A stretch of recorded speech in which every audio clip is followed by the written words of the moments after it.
Dames en heren, hartelijk welkom bij Regio Venlo, hoofdstad van de Smaak TV, aflevering 3.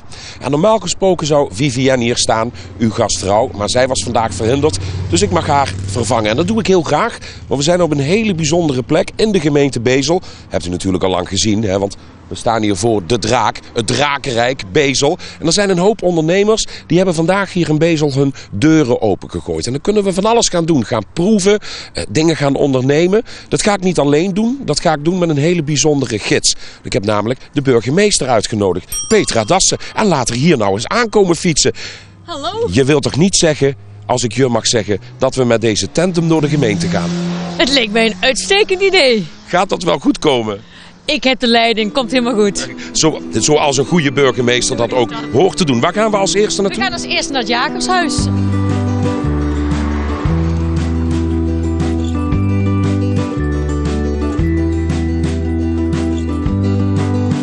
Burgemeester, Bezel in Drakenvlucht. De eerste keer. Is het al een succes of kun je dat nog niet zeggen?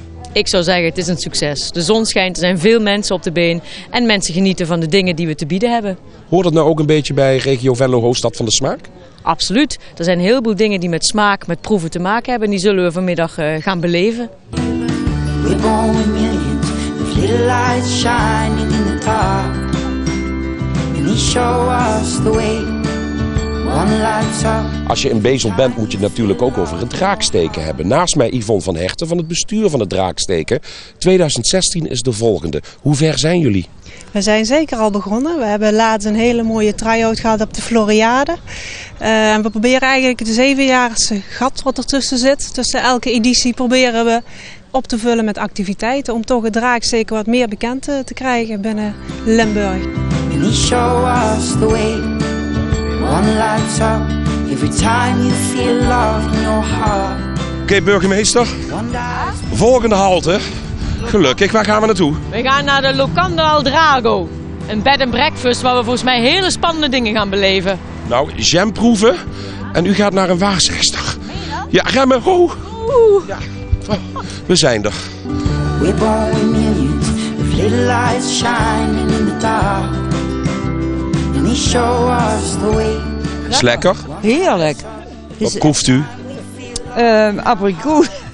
Oh, sinaasappel, sorry. Ja, het staat op het dingetje daar. Maar proeft u ook een beetje champagne? Ja, precies. Ja. Ik heb nu ook meer zin in champagne. En u? Ik moet nog beginnen. Nooit met volle mond praten. Nou, dan moet je me gewoon niet vragen. Burgemeester, vraagt u eens even of Regio van de Smaak een succes gaat worden. Nou, als ze nou net de kaart van de liefde pakt, dan kan ze natuurlijk niets anders zeggen dan dat het een liefdevolle verbintenis is tussen Smaak en de regio Venlo, toch? We gaan het horen. Enorm, echt. Het gaat helemaal goed komen. Jam van het oude huis uit de gemeente Bezel. Ik heb hier frambozen aardbeien in de hand. Waarin verschilt deze jam nou met andere? Dat hier kruidentijm in zit. En het is dus anders dan die ze in de winkel verkopen. En het is zelf gemaakt, uit eigen tuin. Ja, het is allemaal zelf gemaakt. Nou, laat eens wat proeven. Nou, mag wel iets dikker hoor. Ja, dank. Je proeft gewoon dat het uit eigen tuin komt. Heerlijk.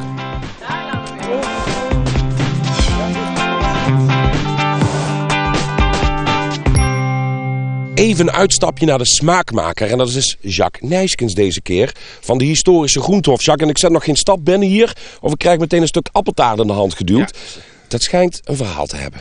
Ja, deze appeltaart is gemaakt natuurlijk van bijzondere appels. Of historische appels. En in dit geval een notarisappel. Een notarisappel. En die staat hier. Dit is hem. Dit is de notarisappel. Die is ontwikkeld door notaris Van Ham. Ongeveer in 1850. En notaris Van Ham heeft ook de goudrenet ontwikkeld. Die we nog steeds kennen.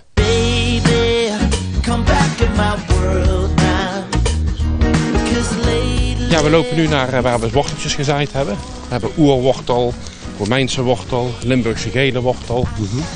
Artisjokken die verwekken de vleeselijke lusten, dacht men vroeger bij de kerk. De wat? De vleeselijke lusten. Ja. Mannen mochten ook vroeger van de kerk geen artisjokken eten. Werd alles met spruitjes ingesmeerd dan of wat? Nee, weet ik niet. Er waren genoeg kinderen vroeger. Spruitjes werken trouwens tegen Alzheimer. Maar dan moet je die oude spruitenrassen hebben die nog bitter smaken. Oké. pastinaak, aardakkers, krosne, Japanse aderdoorn, Hoeveel soorten suikerwortel. hier staan op die historische groentehof?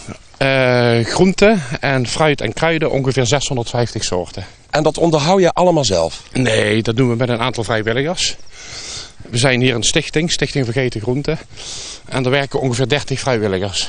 En mensen kunnen hier altijd gewoon langskomen om mee te helpen, om te kijken, om producten ook te kopen wellicht? Om mee te helpen heel graag, want het is heel veel werk. Producten verkopen doen we in de zomer. Dus vanaf juli tot en met september hebben we hier een terras open. En dan verkopen we wat zelfgemaakte producten. Baby, come back in my world now. Because lately it's been kinda lonely. Baby. Jacques, als je het hebt over historische vergeten groenten, ja, dan is het toch wel de pastinaak, hè? Die zit hier ergens in de grond. Ja. Bijzonder ding is het. Ja, het is een hele oude groente, maar ook uitermate geschikt voor de Nederlandse keuken. Dus lekker voor stampotjes, lekkere soepjes met mosterd. Dat is een heerlijk ding. Dus, En als mensen nou tijdens dit jaar de regio van de smaak een bezoek willen brengen aan die historische groentehof, dat kan gewoon? ja, iedereen kan altijd vrij binnenlopen. Maar als je begeleiding of toelichting wil, dan kun je een rondleiding boeken. Dat doen we gewoon op afspraak van groepen. Ja. En dan hebben we nog iets met een pastinaak? Ja, de pastinaak, daar hebben heel veel mensen de laatste tijd over. Dus wij dachten, laten we eens een dag van de pastinaak organiseren. In het kader van de regio van de smaak. En dan kunnen mensen zich voor opgeven. En dan krijgen ze 8 of 9 of misschien wel 10 verschillende pastinaakrecepten van ons, of gerechten van ons te proeven. En dat is ergens in het najaar en dat is allemaal terug te lezen op de website Regio van de Smaak. Ja, precies. Burgemeester, waar gaan we heen? We gaan naar het Oud-Roodhoes. En wat is daar te doen? We gaan kijken of het restaurant kidsproof is. Het gezonde kindermenu. Kijk, de kinderen zijn er al. Welkom. Dan gaan we lekker samen koken hier.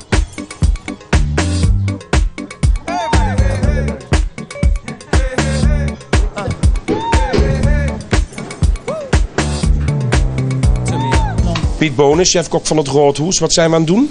Wij zijn maken de knikkerparade, wat we het winnende Hoofdgerecht was hoofdgerecht. het, hè? Ja, de Duke of Berkshire, een klein varkenslapje. Dat gaan we lekker bakken. Ja, en dat komt ook op de kaart? Ja, komt op de kaart bij ons. Ja, dan ben je kidsproof, hè? Ja, dan zijn we kidsproof en dat willen we zijn. Ja, belangrijk. Ja, heel belangrijk. Maar eten met, dus met de gezonde producten die we dus voeren. Wat ligt er allemaal in de pan? Dus die knikkerparade, daar zit wortel en courgette en de rest weet ik niet. Ah, nu wortel en courgette, dat is het belangrijkste, hè? Oké, de saus er nog overheen nu. Goed zo. Ja, doe maar een flinke scheut. Ja, mag best wel wat hebben, hè, Piet? Ja hoor. Nou, smakelijk eten zou ik zeggen, hè? Waar moet nou dat gezonde kindermenu ook alweer aan voldoen? Wat moet het zijn? Lekker en gezond. Nou, dat is kort en krachtig. Lekker en gezond. En volgens mij hebben we dat nu wel bereikt. We gaan zo de sticker plakken, maar eerst gaan jullie lekker eten. Smakelijk.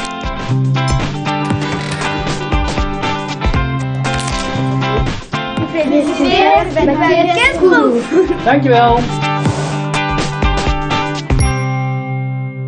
In elke aflevering staat een product centraal en deze keer is dat de tomaat. Hier op tafel staan een aantal producten waar tomaten in zijn verwerkt. Dat zou je toch zo niet zeggen als je dit ziet. Maar naast mij staat een deskundige die ook nog eens naast de burgemeester staat. Want u gaat dadelijk mee proeven, burgemeester.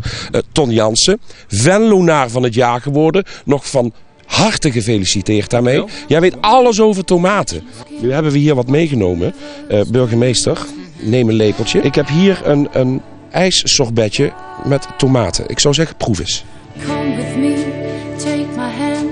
Burgemeester.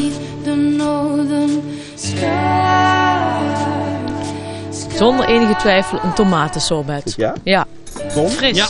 Ton? Ja, heel fris. En in eerste instantie denk je echt ijs. Maar als je echt wat verder bent, dan proef je echt die tomaat. Ja. Ja, het gaat rond. Lekker. Ton, nu heb jij hier iets meegenomen wat überhaupt niet op tomaat lijkt. Nee, maar wat is het? Dat kunnen mensen heel makkelijk thuis maken. Bij voorkeur neem je kleine tomaatjes. Dan wordt het heel krachtig. Die doe je pureren. Die doe je in een handdoek. Dus eigenlijk tomaten, hang op. Dan laat je dus lekker uitdruppelen. En dan krijg je bijna kraakhelder sap. Nou, ja, dat is mooi als de burgemeester dat eens even proeft. Heerlijk. Ja. echt lekker. Je verwacht het ook niet met zo'n kraakhelder iets. Dus als je het nog een keer... eigenlijk moet je het nog een keer door de handdoek doen. En dan is het kraakhelder water. Super lekker. Ja, ik wilde ook echt iets mee gaan doen. Want het is echt heel krachtig. Het is niet rood, maar het smaakt naar tomaat. Ja. Nu ga ik er even iemand bij roepen voor het derde product van tomaat. Dat is Bas. Bas, kom er eens bij. Bas, jij hebt speciaal voor ons een prachtig tomatengerecht gemaakt. Wat heb je gemaakt? Ik heb een tomatenbavarois gemaakt met een gelélaagje van tomaat. En wat versierd met een ontvelde tomaat en wat tomatenconcassé erbovenop. Het ziet er ook heel mooi uit. En burgemeester. Heel bijzonder, heel lekker. Ik ga er nog eentje van proeven. Heel fris. Ja. Bas is geslaagd. Ja, dus voor mij wel. Ja. Dus, heeft hij prachtig verzonnen ook. Erg lekker. Erg lekker dat gerecht met die tomaat. Op 19 mei, eerste Pinksterdag, tijdens de aspergemarkt, staat natuurlijk de asperge centraal. Dus kom daar naartoe met uw gerechten. Maak iets creatief met asperges. Gaan we het proeven en ook weer beoordelen. Deze keer is de smaakagenda veelal gevuld met asperges. Op donderdag 9 mei is er een traditionele aspergemarkt in het centrum van Arcem. Uiteraard vormt het wittegoud de hoofdmoot van de activiteiten en kan men volop asperges eten. Ook in Grubbevorst kunt u volop genieten van de asperge. En wel op de aspergefeesten op zaterdag 18 en zondag 19 mei. Asperge is eigenlijk overal voor te gebruiken. Voor alle doeleindes, voorgerecht, hoofdgerecht, nagerecht. Maar ook in een ontbijt. Dus laat je verrassen. Stengels eten is een jaarlijks asperge-evenement in Domani in Venlo. Een top 5 gangen diner en de opbrengst is voor Comité Kinderfeesten in Venlo. Donderdag 23 mei. Teldertrappen is een culinaire fietstocht langs de 5 gemeenschapshuizen van Beringen, Grashoek, Koningslust, Helde en Echel. In iedere kern wachten deelnemers een regionaal hapje en vertier. Zondag 26 mei. En tot slot nog even dit. Coccarelli organiseert een wedstrijd voor kinderen in de leeftijd van 8 tot 12 jaar. Maak het beste gezonde tussendoortje. Op 22 mei kan de gezonde creatie bij de Shelter Institute worden aangeboden aan een professionele jury. Kijk voor de voorwaarden voor deelname en voor andere smaakvolle activiteiten op regiovandesmaak.nl. Heerlijk hier door de natuur in Bezel. Waar gaan we naartoe? We gaan naar Hoeve-Rozendaal en daar gaan we drakenbloed proeven. Rode wijn van Reuverse bodem.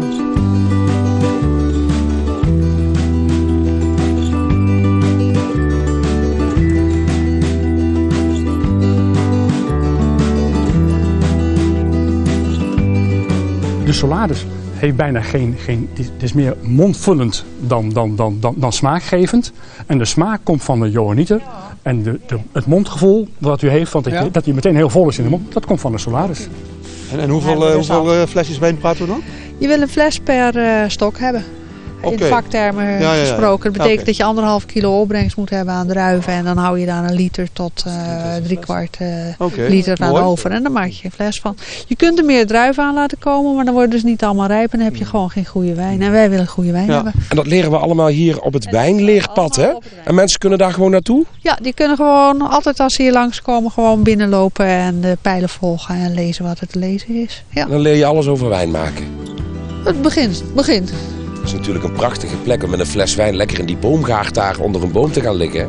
Ja, maar ik moet werken af en toe. Laat dat dan maar aan mij over.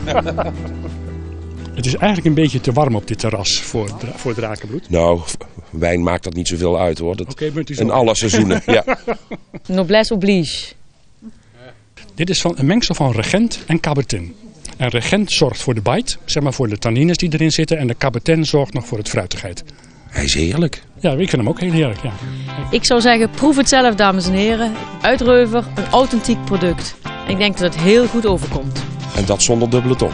Zonder dubbele... Zeker. Net hadden we drakenbloed. Dit is Reuvers rood. Ook heel erg lekker. En hiermee zijn we aan het einde gekomen van deze aflevering van Regio van de Smaak. Burgemeester, mag ik u hartelijk danken voor deze prachtige tour door de gemeente Bezel. Het Drakenrijk, Regio van de Smaak. Het gaat goed, hè? Het gaat geweldig. En ik vind het eigenlijk jammer dat het vandaag alweer voorbij is voor nu. Maar we zullen met elkaar afspreken. We hebben de smaak te pakken. Dankjewel, nogmaals. 19 mei zijn wij in Grubbevorst bij de Aspergemarkt. Daar is uw vertrouwde gastvrouw Vivienne ook weer. En dat kunt u dan eind mei zien op televisie. Proost.